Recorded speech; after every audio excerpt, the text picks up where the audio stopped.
الحمد لله رب العالمين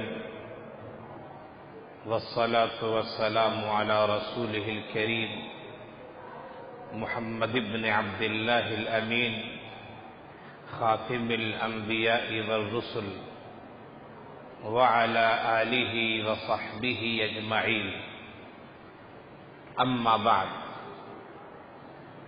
فإن الله تبارك وتعالى يقول في كتابه المجيد والفرقان الحميد: أعوذ بالله من الشيطان الرجيم، بسم الله الرحمن الرحيم، وأن المساجد لله فلا تدعوا مع الله أحدا.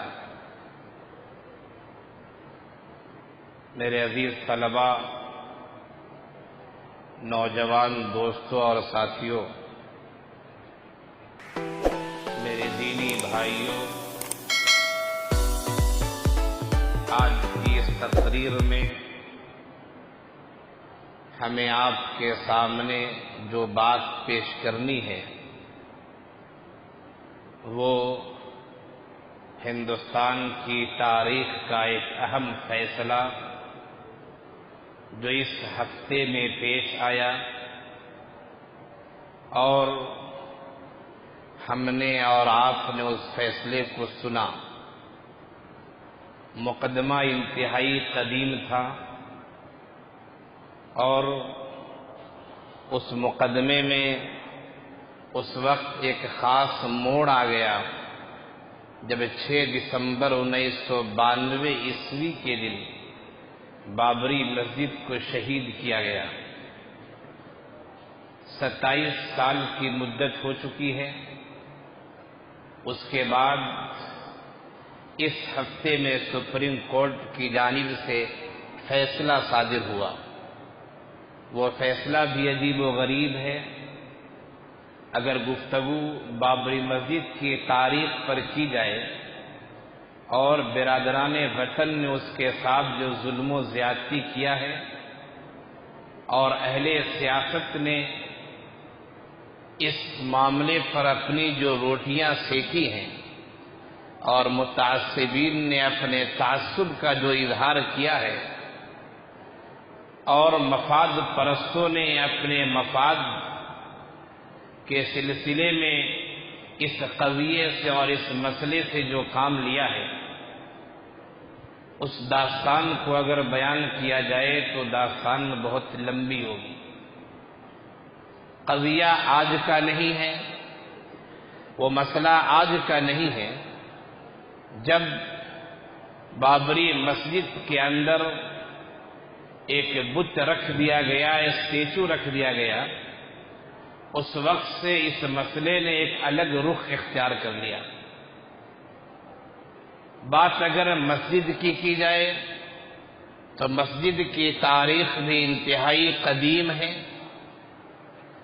بابر کے زمانے میں اس مسجد کی تعمیر ہوئی، اسی لیے اسے بابری مسجد کہا جاتا تھا اور کہا جاتا ہے اور کہا جاتا رہے گا. بات اگر تاریخ پر کی جائے تو بہت لمبی گفتگو ہوگی.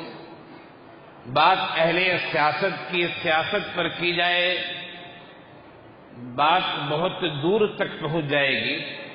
ہمیں ان چیزوں پر فی الحال گفتگو نہیں کرنی ہے. ہمیں 3 باتیں آپ کے سامنے پیش کرنی ہیں. ایک ہے بابری مسجد اور ایک ہے مسلمان اور ایک بات ہے سپریم کورٹ یعنی ہندوستان کی سب سے بڑی عدالت. یہ 3 نکتے ہیں، 3 پہلو ہیں. ہماری گفتگو کی یہ 3 شقیں ہیں. ہم ان تینوں شقوں پر انشاءاللہ مختصراً گفتگو کریں گے تاکہ آپ کو بابری مسجد کے بارے میں کچھ باتیں بھی معلوم ہو. مسلمانوں نے جو محنتیں کی ہیں اور انہوں نے جو ماحول بنایا ہے اور ان سے اگر بھول اور چوک کہیں ہوئی ہے اس کے بارے میں بھی آپ کو واقفیت ہو. عدالت نے جو فیصلہ کیا ہے وہ فیصلہ کتنا صحیح ہے اور کتنا غلط ہے۔ فیصلے کا احترام تو ہر ہندوستانی کر رہا ہے، چونکہ ہمارے ملک کی سب سے بڑی عدالت ہے۔ ہم اس فیصلے کا انکار نہیں کر رہے ہیں، ہم اس فیصلے کو کنڈم نہیں کر رہے ہیں، ہم اس کا احترام کرتے ہیں، لیکن فیصلہ عجیب و غریب ہے جس پر ہر صاحب عقل کو تعجب ہے۔ اور پھر مسلمانوں کو آئندہ کیا کرنا چاہیے، یہ 3 نقطے ہیں، ان نقطوں پر انشاءاللہ گفتگو ہوگی۔ اللہ تعالی ہمیں بھی صحیح طور سے بولنے کی توفیق عنایت فرمائے، اور آپ حضرات کو سمجھنے کی اللہ توفیق دے، اور آئندہ کے بارے میں بہترین لائے عمل اختیار کرنے کی اللہ کی طرف سے توفیق ملے۔ بابری مسجد تھی اور مسجد ہے اور مسجد رہے گی۔ ہے کا مطلب یہ ہے کہ اگر کوئی اس پر غلط تعمیر کر لے، ہمارے شرعی لحاظ سے وہ جگہ وہی رہے گی۔ ہاں، یہ کہا جائے گا کہ دوسروں نے غصب کر لیا ہے، زبردستی قبضہ کر لیا ہے۔ بابری مسجد تھی، اس میں کوئی کلام نہیں ہے۔ کیوں کلام نہیں ہے؟ جو لوگ کہتے ہیں کہ مندر کو توڑ کر مسجد بنایا گیا ہے، وہ اصل میں اپنی سیاست کی روٹی سیکنا چاہتے ہیں۔ جس زمانے میں مسجد کی تعمیر ہوئی، اس زمانے کے بہت بڑے کوی کالیداس بھی تھے، جو رام کے فیض تھے اور رام کو چاہنے والے تھے۔ اس زمانے میں دیگر مورخین بھی تھے، جن کی 1-2 نہیں، بعض لوگوں کی 200 کتابیں ہیں۔ یہ وہ زمانے کے مورخین ہیں جس زمانے میں بابری مسجد کی تعمیر ہوئی۔ اگر مسجد مندر کو توڑ کر بنائی جاتی تو یقیناً کالیداس کے اشعار میں ہمیں اس کا تذکرہ ضرور ملتا۔ وہ مورخین جنہوں نے 1-2 نہیں، دسیوں کتابیں لکھی ہیں، اور میں نے کہا کہ بعض لوگوں نے 200 تک کتابیں لکھی ہیں، وہ ہندو مورخین۔ اگر مندر کو توڑ کر مسجد بنائی جاتی تو کوئی نہ کوئی مورخ اس زمانے کا ضرور لکھتا اسے، کہ اتنا بڑا واقعہ پیش آیا، اتنا بڑا حادثہ پیش آیا، لیکن اس زمانے کی تاریخ کی کتابوں میں اس کا کوئی تذکرہ نہیں ملتا ہے کہ کسی مندر کو توڑ کر مسجد بنائی گئی۔ اس وقت کے حالات، اس وقت کی تاریخیں، اس وقت کی کتابیں، اس وقت کی تاریخ ہمیں یہ بتاتی ہے کہ مسجد اپنی جگہ پر تھی، اور مسجد بالکل پرفیکٹ اور صحیح جگہ پر تھی، وہ کسی کی دوسری چیز کو توڑ کر نہیں بنائی گئی۔ ایک دوسرا مسئلہ یہ کہ اگر مسجد مندر کو توڑ کر بنائی جاتی تو ہر زمانے میں ایسے علماء موجود رہے ہیں جنہوں نے سولی پر چڑھ کر بھی حق کا اعلان کیا ہے۔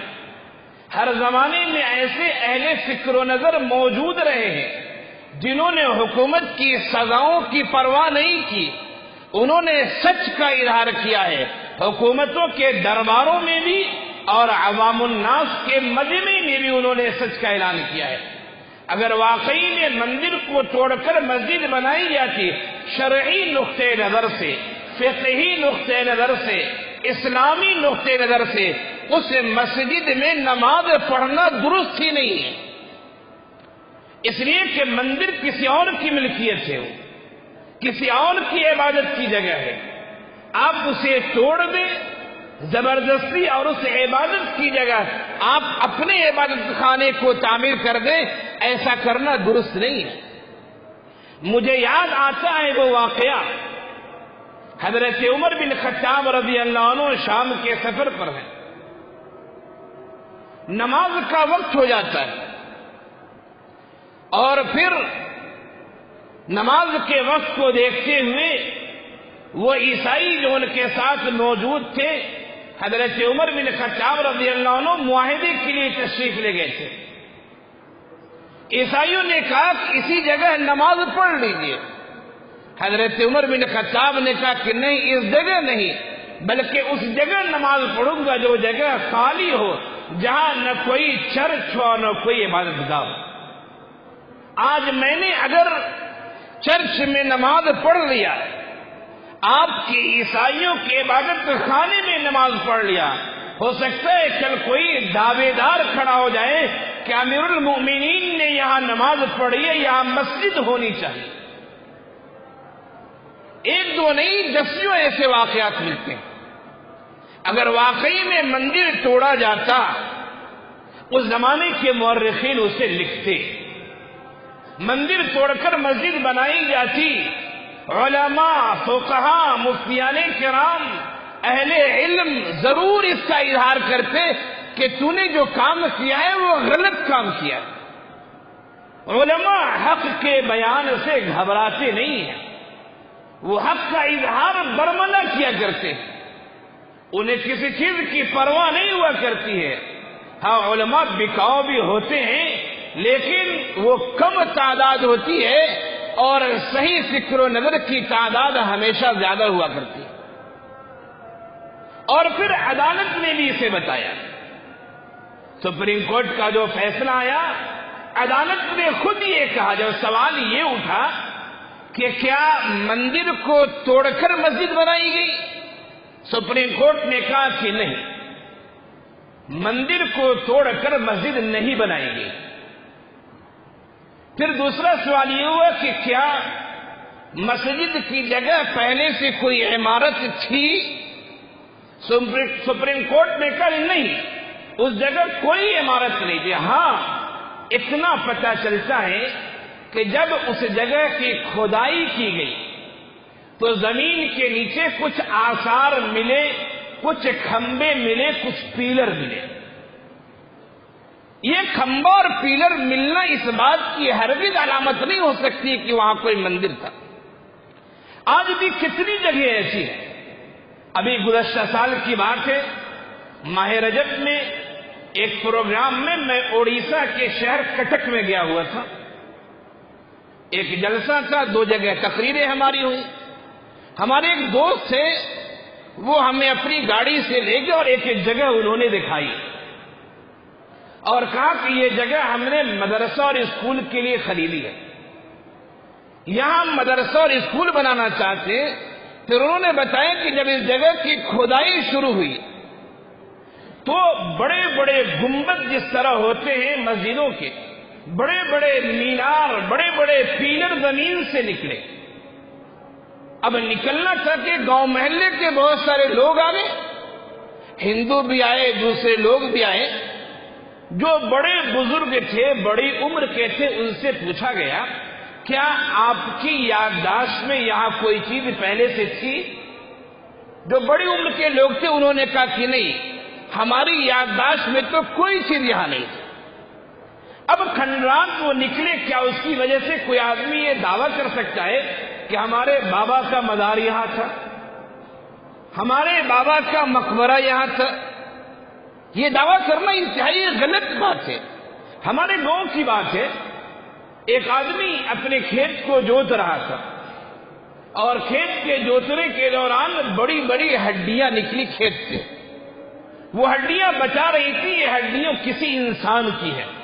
اب ہم دعویٰ کر بیٹھے کہ نہیں، یہ ہمارے بابا کی ہڈی ہے اور یہ ہمارے بابا کا قبرستان ہے، قبر ہے. کیا ہمارا یہ دعویٰ صحیح ہو سکتا ہے؟ عجیب و غریب فلسفہ ہے.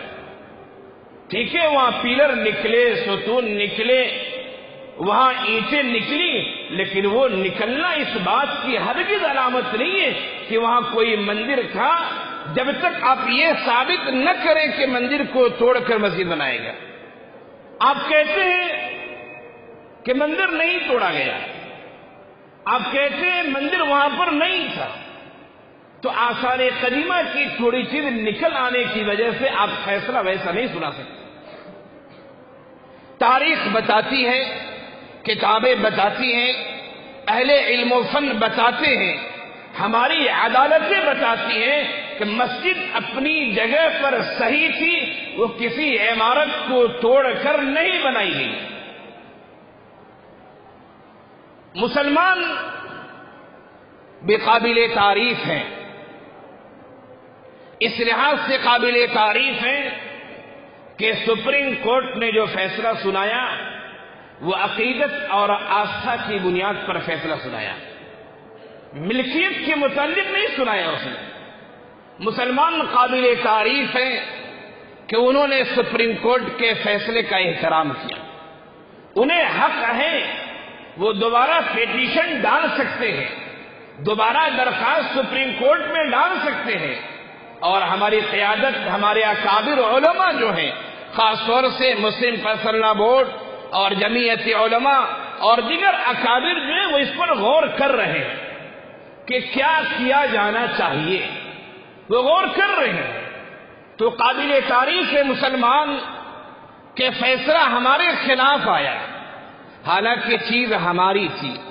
کورٹ بھی کہتی ہے، تاریخ بھی کہتی ہے، سب لوگ کہتے ہیں، ہاں جنہوں نے تعصب کی عینک لگا رکھی ہے، جنہوں نے ادیان و مذاہب کے درمیان لڑانے کو سوچ رکھا ہے، جن کے اندر انسانیت کا احترام نہیں ہے، جو اپنی سیاست کی روٹی سیکنا چاہتے ہیں، وہ اس بات پر بضید ہے کہ نہیں مندر تھا اور مندر رہنا چاہیے۔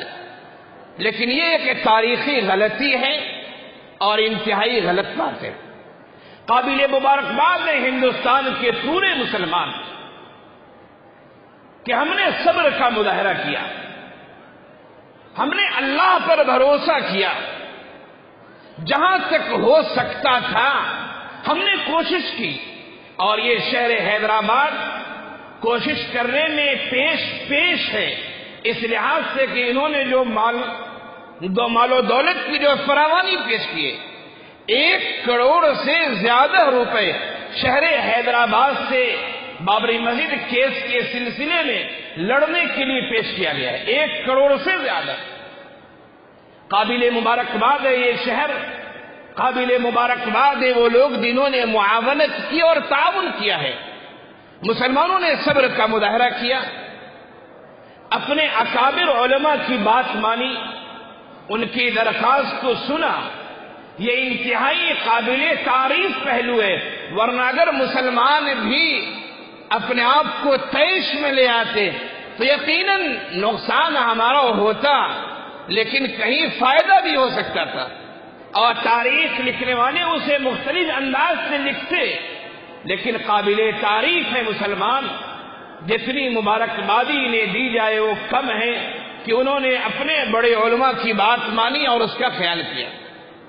ہاں کچھ لوگ ایسے ہیں جو علماء پر کیچڑ اچھالا کرتے ہیں، کچھ لوگ ایسے ہیں جو ان کے پیٹ میں ہمیشہ مروڑ پیدا ہوتا ہے، کچھ لوگ ایسے ہیں جن کو اشکالات کی بیماری ہوتی ہے، اور وہ ہر اچھے فیصلے پر بھی اور اپنے بڑوں کے رائے پر بھی وہ اپنی کچھ نہ کچھ ایسی فکر پیش کرتے ہیں جو امت کو اجتماعیت سے کاٹ دیا کرتی ہے۔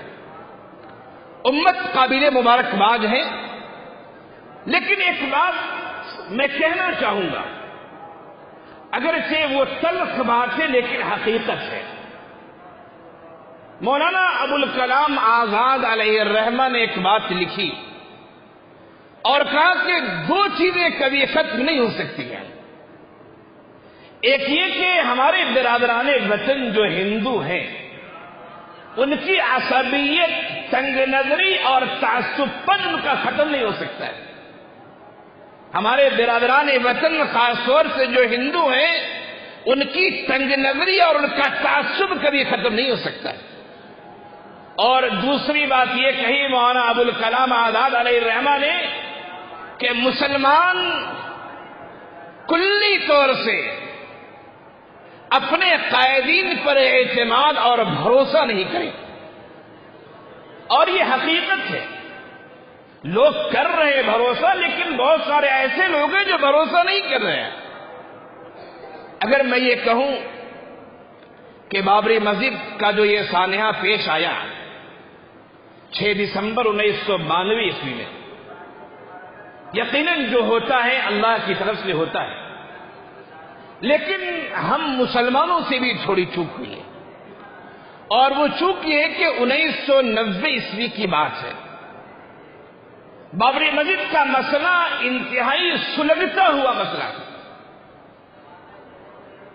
چند لوگوں نے بیٹھ کر اس مسئلے کو سلجھانے کی کوشش کی، جس میں ہندوستان کے انتہائی ہندوستان ہی نہیں بلکہ میں اپنے مطالعے کی روشنی میں کہتا ہوں 20ویں صدی کی سب سے عظیم شخصیت، عالم عرب اور عجم میں 20ویں صدی کی سب سے عظیم شخصیت حضرت مولانا علیمیہ ندوی علیہ الرحمہ، جو مسلم پسندہ بورڈ کے صدر تھے، اور ایک عظیم شخصیت جو ناگپور کی رہنے والی تھی، مفسر قرآن حضرت مولانا عبد الکریم پاریک علیہ الرحمہ، اور ایک صاحب فکر و نظر صوبہ بہار کے سابق گورنر یونس سلیم.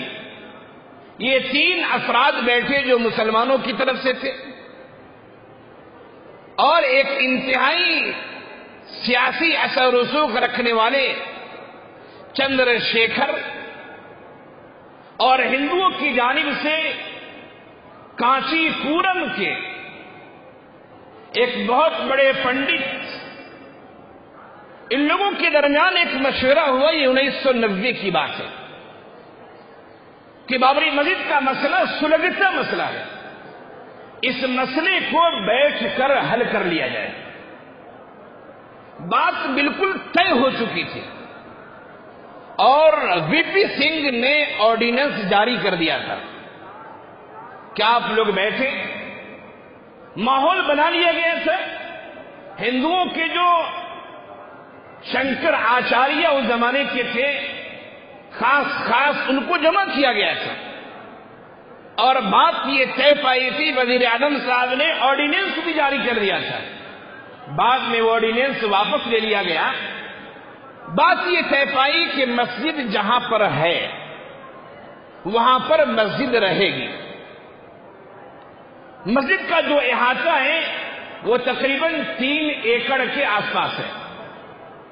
اس کے علاوہ 66-67 ایکڑ زمین ہے جو مسلمانوں کی وقف کی ہوئی ہے اور مسلمانوں کی ہے. بات یہ طے پائی کہ مسجد کا جو 3 ایکڑ کا تقریباً حصہ ہے اسے گھیر دیا جائے، اور چاروں طرف سے 30 فٹ کا تالاب بنا دیا جائے. تالاب میں ہمیشہ پانی رہے، اور تالاب کے چاروں طرف لوہے کی ریلنگ دے دی جائے، اور اس ریلنگ پر ضرورت کے مطابق کرنٹ دوڑا دیا جائے کہ کوئی آدمی چاروں طرف سے گھس کے نہ آئے. اور دیگر جو زمین ہے مسلمانوں کی، اس میں سے زمین کچھ مندر کے لیے دے دیا جائے. یقیناً معاملہ اس لحاظ سے عجیب و غریب تھا کہ مسلمانوں کی زمین مندر کے لیے کیسے دی جائے گی. مسئلہ اہم تھا، لیکن اس سے بڑا مسئلہ یہ اہم تھا کہ یہاں تو ہم زمین دے رہے ہیں، ہمارے بھائی تو پوری مسجد لینے کے چکر میں. تو اگر مسجد بچا لی جائے جہاں نماز صدیوں سے ہو رہی ہے، اگر اس مسجد کو بچا لیا جائے اور خالی جگہ دے دیا جائے اور امن و شانتی کا ماحول قائم ہو جائے تو اس میں بہت پریشانی کی بات نہیں ہے. اور ہم جس ملک میں رہ رہے ہیں وہ ملک اقلیتی ملک ہے، یہاں مسلمانوں کی تعداد کم ہے، تھوڑی ہے. وہ ملک جہاں مسلمان اکثریت میں رہتے ہیں اور وہ ملک جہاں مسلمان اقلیت میں رہتے ہیں، مسائل کے لحاظ سے بعض چیزوں میں فرق پڑ جاتا ہے. بات تقریباً طے ہو چکی تھی، لیکن مجھے یاد آتا ہے ابوالکلام آزاد علیہ الرحمہ کا وہ جملہ کہ مسلمان اپنے قائدین پر صحیح معنوں میں بھروسہ نہیں کرتے. جیسے یہ بات عام ہوئی کہ عبد الکریم پاریک ہے، مولانا علیمیہ ہے اور یونس سلیم ہے بہار گورنر، ان لوگوں نے کوئی سمجھوتا کیا ہے، لوگوں نے طوفان کھڑا کر دیا اور کہا کہ یہ لوگ ملت کو بیچ دینا چاہتے ہیں. حالانکہ ملت کو بیچنے کی بات وہ افراد کہہ رہے ہیں جو ملت کو ہمیشہ کھاتے رہے ہیں. خاص طور سے کم از کم مولانا علیمیہ ندوی علیہ الرحمہ کا نام سن کر لوگوں کو ایسی باتیں نہیں کہنی چاہیے. وہ عالمیہ جنہوں نے ہندوستان اور ہندوستان کے علاوہ علماء کا فیض پایا ہے، جن کی تعلیم اگرچہ ندوۃ العلماء میں ہوئی، لیکن دارالعلوم دیوبند کے شیخ الحدیث صدر المدرسین حضرت مولانا سید حسین احمد مدنی علیہ الرحمہ کے خاص الخاص شاگردوں میں تھے. وہ عبد القادر رائے پوری علیہ الرحمہ جو ہندوستان کے چیدہ بزرگوں میں ہیں، ان کے خاص مریدین میں تھے. ان کے بارے میں لوگوں نے انگلیاں اٹھانی شروع کر دی. وہ عالمیہ جن کو دنیا کے اتنے ایوارڈ ملے ہیں کہ دنیا کی تاریخ بتاتی ہے، اتنے ایوارڈ آج تک کسی کو نہیں ملے ہیں. سعودی عرب کا سب سے بڑا ایوارڈ شاہ فیصل ایوارڈ انہیں ملا ہے جو ہندوستان کے صرف 2-3 لوگوں کو ملا ہے. دبئی کا بڑا ایوارڈ جائزۃ دبئی للقرآن الکریم انہیں ملا ہے. برونائی کا بڑا ایوارڈ جو 1.25 کروڑ کا ایوارڈ تھا، 1.25 کروڑ کا، وہ عالمیہ ندوی کو ملا ہے. اور یہ ہمارے قابل فخر علماء ہیں جنہوں نے ایوارڈ ملنے کے بعد اسٹیج پر اعلان کر دیا کہ ہمیں یہ رقم فلاں جگہ تقسیم کرنی ہے. وہ چاہتے اپنی بلڈنگ بنا سکتے تھے، وہ چاہتے اپنا مدرسہ بنا سکتے، لیکن نہیں، انہوں نے اسٹیج پر اعلان کر دیا. اتنی بڑی شخصیت، اتنے بڑے لوگوں نے کچھ سوچ کے فیصلہ کیا، لیکن ہماری قوم نے کہا کہ ملت کو بیچ رہے ہیں. ہندوستان کا بڑا ایوارڈ ہے پدم بھوشن ایوارڈ. پدم بھوشن ایوارڈ مولانا عالمیہ ندوی کو دیا جا رہا تھا. انہوں نے کہا کہ نہیں، ہم یہ ایوارڈ نہیں لیں گے. قوم کہے گی کہ انہوں کھلا پلا دیا گیا، ان کے منہ کو بند کر دیا گیا.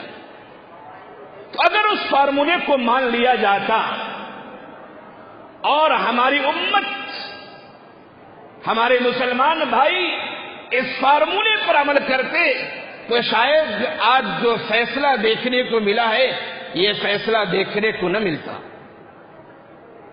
خامیاں نکالنے کی عادتیں لوگوں میں بہت ہوتی ہیں، لیکن خامیوں کو دور کرنے کی عادتیں کم ہوا کرتی.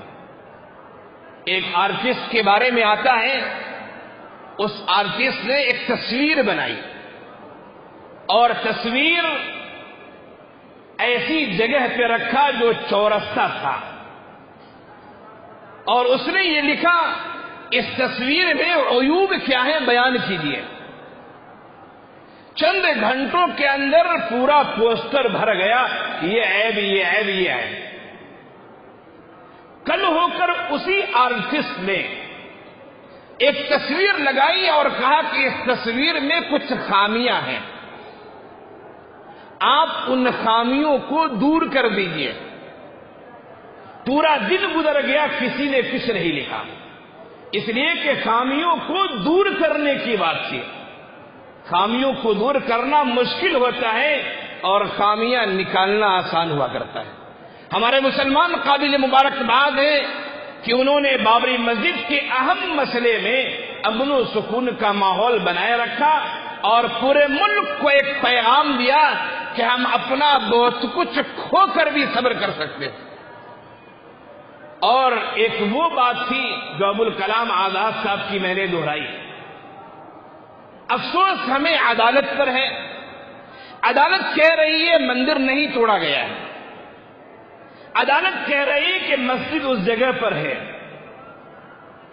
اور کیس جو ہے وہ اصل میں ملکیت کا کیس تھا. اس زمین کا مالک کون ہے؟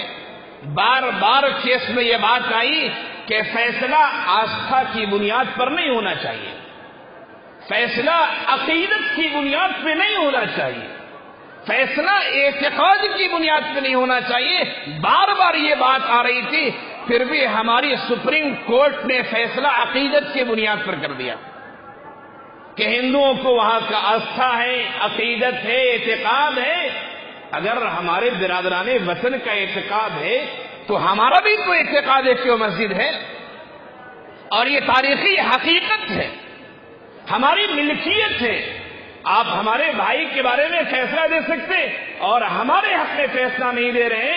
یہ فیصلہ احترام کے قابل تو ہے، لیکن یہ فیصلہ عقل میں سے سمجھنے کے قابل نہیں ہے. بابری مسجد کی ایک جھلکی میں نے سنائی آپ کو. مسلمانوں سے جو غلطی ہوئی اور مسلمانوں نے جو کیا ابھی، وہ بہترین مظاہرہ ابھی کیا، اور عدالت کا فیصلہ عجیب و غریب ہے۔ آئندہ کے لیے ایک پیغام دے کر میں اپنی بات ختم کرتا ہوں، وہ یہ کہ دیکھیے ابھی بھی ہمارے اس ملک میں سینکڑوں ایسی مسجدیں ہیں جو ویران پڑی ہوئی ہیں۔ ابھی تو ہمارے لوگوں نے، یا یہ کہا جائے کہ ہمارے متعصبین نے ایک مسجد کے مسئلے کو اچھالا ہے اور پھر اچھال کر اس پر قبضہ کرنے کی بات کہی ہے، اور سپریم کورٹ نے ان کی حمایت کر دی ہے۔ یہ پیغام لیجیے اور گھر گھر یہ پیغام پہنچائیے کہ ہمیں اپنی کسی مسجد کو ویران نہیں چھوڑنا ہے۔ جہاں بھی مسجد ہو اڑوس پڑوس میں کچھ تو لوگ ہوں گے، تو یہ پیغام لیجیے کہ ہماری وہ مسجدیں جو ویران ہیں انہیں آباد کرنا ہے، مسجدوں کو ویران نہیں چھوڑنا ہے۔ اور دوسری بات یہ کہ اگر مسجدوں کے ساتھ ناروا سلوک کیا جائے، غلط کام کیا جائے، تو روز اول ہی سے ہمیں مقابلے کے لیے تیار رہنا چاہیے۔ مقابلے کا مطلب یہ نہیں کہ آستین چڑھا لیا اور خون پسینہ بہانا شروع کیا۔ مقابلے کا مطلب یہ کہ قانونی کارروائی ہم کریں، اپنے حق کو ثابت کریں، اور پھر نماز پڑھنے کے سلسلے کو ہم ختم نہ کریں۔ ان چیزوں کو جاری رکھنا ضروری ہے، ورنہ بھی ایک مسجد کی بات آئی، کتنی بڑی بڑی مسجدیں ہیں جو ہمارے غیروں کے نظروں میں کھٹک رہی ہیں، اور کتنی خالی مسجدیں ہیں جن پر غیر کب قبضہ کرنے کوئی پتہ نہیں ہے۔ ان مساجد کی حفاظت کی جائے، وہاں اللہ کو یاد کیا جائے، نمازوں سے، قرآن کی تلاوت سے مساجد کو معمور کیا جائے، اور ہو سکے تو وہاں جہاں مسجدیں ہیں اور آبادی نہیں ہے وہاں ان مسلمانوں کو آباد کیا جائے جن مسلمانوں کے پاس مکانات نہیں ہیں، گھر نہیں ہے، غریب غربا ہیں، ان کو ایسی جگہوں پر آباد کر دیا جائے تاکہ مسجد کی حفاظت ہو، اوقاف کی زمین کی حفاظت ہو۔ اگر آئندہ کے لیے ہم نے یہ لائحہ عمل بنایا تو انشاءاللہ پھر آئندہ اس طرح کے مسائل پیش نہیں آئیں گے۔ اللہ ہم سب کو کہنے سننے سے زیادہ عمل کی توفیق عنایت فرمائے، ہمیں اس بات کی توفیق دے کہ ہم اپنے مدارس و مساجد، عبادت گاہوں، خانقاہوں، اپنے مقدس جگہوں کی ہم اپنے ہاتھوں سے حفاظت کریں، غیروں کی غلط نظریں ان پر نہ پڑیں اور غیروں کے حق میں وہ چیز نہ جائیں۔ اللہ ہمیں توفیق دے کہ ہم ان باتوں پر عمل کریں اور مستقبل کے متعلق بہترین لائحہ عمل تیار کریں۔ وآخر دعوانا ان الحمد للہ رب العالمین۔